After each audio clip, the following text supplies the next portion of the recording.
जादुई छड़ी। बहुत दिनों पुरानी बात है, एक बहुत सुंदर गांव था। इस गांव में रमेश नाम का एक गरीब, उसकी माँ, उसके भाई सुरेश के साथ रहता था। वो मेहनत मजदूरी करके अपने परिवार का पेट पालता था। वो पास के जंगल में जाकर सूखी लकड़ियां इकट्ठा करता और गांव में जाकर बेच देता।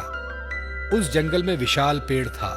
लकड़ियां जमा करने के बाद रामू उस पेड़ के नीचे आराम से बैठ जाता था। कुछ देर आराम करके लकड़ियां बेचकर रमेश को जैसे ही पैसे मिलते थे वो लेकर घर चला जाता था। माँ, बहुत भूख लगी है आज, जो भी होगा दे दो। चलो सुरेश, खाना खाते हैं, रमेश बोला। माँ ने दोनों को बासी रोटियां परोसी। सुरेश बोलता है, क्या माँ, रोज वही बासी खाना, कुछ तो नया दिया करो। सुरेश, ऐसा नहीं बोलते बेटा, जो भी प्यार से मिला उसे खाना चाहिए।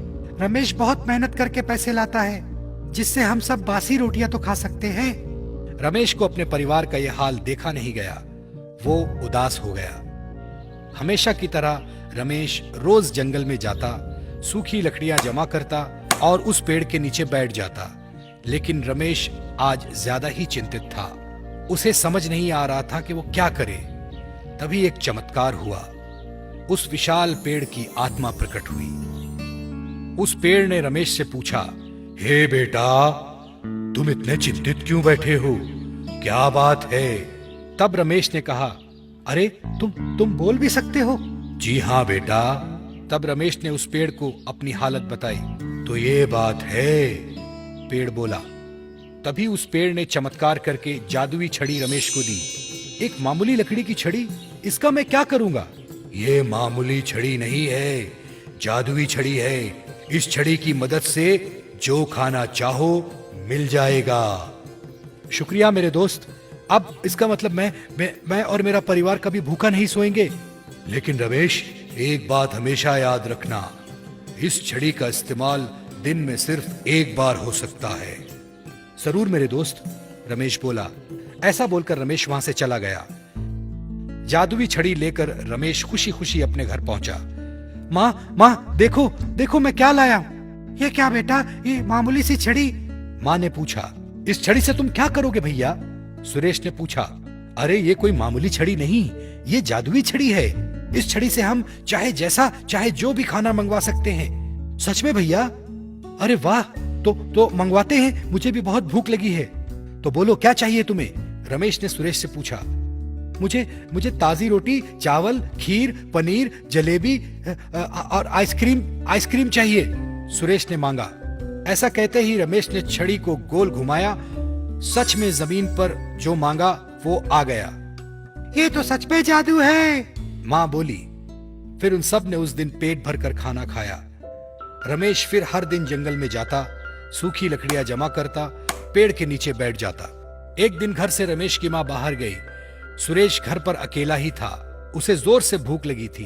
उसने वो जादुई छड़ी ली, गोल घुमाया और खाना मिल गया। सुरेश ने उस खाने को बड़े चाव से खाया और सो गया। इधर जंगल से रमेश भी घर जल्दी वापस आ गया। उसे भी जोरों से भूख लगी थी। वो भी छड़ी को ढूंढने लगा। छड़ी मिलने के बाद रमेश ने उस छड़ी को गोल घुमाया। जो खाना चाहिए था वो मांग की, पर खाना नहीं मिला। रमेश ने फिर छड़ी को घुमाया, फिर भी खाना नहीं आया। तब उसे पेड़ की कही बात याद आई कि छड़ी को दिन में सिर्फ एक बार घुमाना है। और माँ भी घर वापस लौटी। उसने देखा कि रमेश रो रहा है और सुरेश आराम से सो रहा है।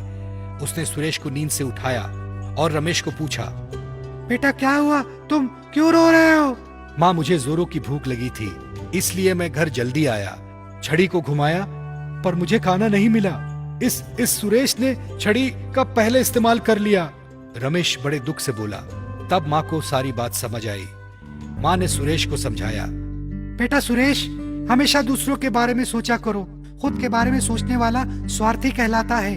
जो भी मिला बांट कर खाना चाहिए, चाहे वो थोड़ा हो या ज्यादा।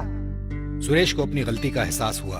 उसने रमेश से माफी मांगी, पर तब तक देर हो चुकी थी, क्योंकि रमेश और उसकी मां को सुरेश के स्वार्थ की वजह से भूखा रहना पड़ा। तो बच्चों, क्या समझे इस कहानी से कि हमें कभी स्वार्थी नहीं होना चाहिए और खुद से पहले परिवार के बारे में सोचना चाहिए। दोस्त